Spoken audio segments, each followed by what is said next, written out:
তুমি কে, আমি কে, রাজাকার রাজাকার, তোমার বাবা আমার বাবা রাজাকার রাজাকার। তার মানে তারা নিজেদেরকেই রাজাকার হিসেবে পরিচয় দিল। আমি তো তাদের রাজাকার বলিনি। তারা নিজেরাই স্লোগান দিয়ে নিজেদেরকে রাজাকার হিসেবে পরিচিত করলো সকলের কাছে।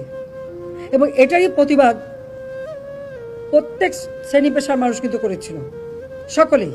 হ্যাঁ, আমাদের ছাত্রলীগ থেকে শুরু করে, যুবলীগ থেকে শুরু করে অন্যান্য সংগঠন, প্রগতিশীল সংগঠন সকলেই কিন্তু এর প্রতিবাদ করেছে। এমন কোনো সেকশনের মানুষ নাই যেটা প্রতিবাদ না করেছে। তখন তারা তাদের স্লোগান পরিবর্তন করলো। কি স্লোগান? চেয়েছিলাম অধিকার, হয়ে গেছি রাজাকার। আরে রাজাকার তো আমি তোমাদের করি নাই, তোমরা নিজেরা স্লোগান দিয়ে তোমাদেরকে রাজাকার করেছো। তোমার স্লোগান দিয়েই তোমাদের পরিচয় দিয়েছো। তোমরা শুধু না, তোমরা রাজাকার, তোমার বাবা রাজাকার, এটা তো তোমরাই করেছো। এটা কোন ধরনের কথা? একটা মানলে আরেকটা, আরেকটা মানলে আরেকটা। এক দফা কোটা সংস্কার, তার থেকে চলে গেল 3 দফা, তারপর 6 দফা, তারপরে 8 দফা, তারপরে আবার 4 দফা। যখনই যেটা চাচ্ছে যেই দিয়ে দিয়েছে তখন আরও একটা দফা। এই করতে করতে যখন প্রজ্ঞাপন, আইনমন্ত্রী বললেন এটা তো সময় লাগে। তারপর আইনমন্ত্রী কিন্তু বলে দিলেন যে আমি মঙ্গলবারে প্রজ্ঞাপন করে দেবো। ঠিক সেই মতো প্রজ্ঞাপনও করে দেওয়া হলো। প্রজ্ঞাপন যখন পেয়ে গেল, তারা যা চেয়েছিল তার থেকে বেশি, তাদের 90% ছিল, 93%।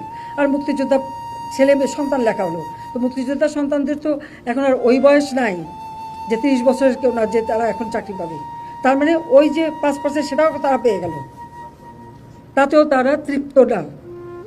তখন আবার আসলো সে 8 দফা থেকে 4 দফা আনতে হবে। এটা কি বাধ্য হলাম আমরা? যখন চারিদিকে এইভাবে আগুন, এই টেলিভিশনে যখন আগুন লাগলো, এখানে হাজার হাজার লোকের টেলিভিশন আক্রমণ করছে।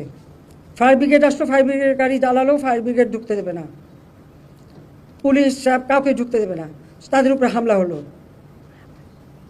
আগুন দাও দাও করে জ্বলছে, তখন আমি হেলিকপ্টারে করে পানি দিলাম যে অন্তত এইভাবে পুড়ে যাচ্ছে সব, হেলিকপ্টার থেকে পানি ছাড়ো। কারণ আমরা এরকম অগ্নি নিবারণের জন্য অনেক জায়গায়, এবং যে সমস্ত বিল্ডিংয়ে আগুন দিয়েছিল অনেকে ছাদে যে হাহাকার করছিল, আমরা হেলিকপ্টার দিয়ে তাদেরকে উদ্ধার করেছি। সেই নারায়ণগঞ্জে কাঁচপুর থেকে নিয়ে শুরু করে বিভিন্ন জায়গায় হেলিকপ্টার দিয়ে দিয়ে কিন্তু আমরা মানুষকে উদ্ধার করে তাদের যান বাঁচিয়েছি। আর আমি এখানেও চেষ্টা করেছিলাম যে ওই যে বেশি করে পানির সেটা উপর থেকে যেন আগুনটা আরও চারিদিকে ছড়াতে না পারে।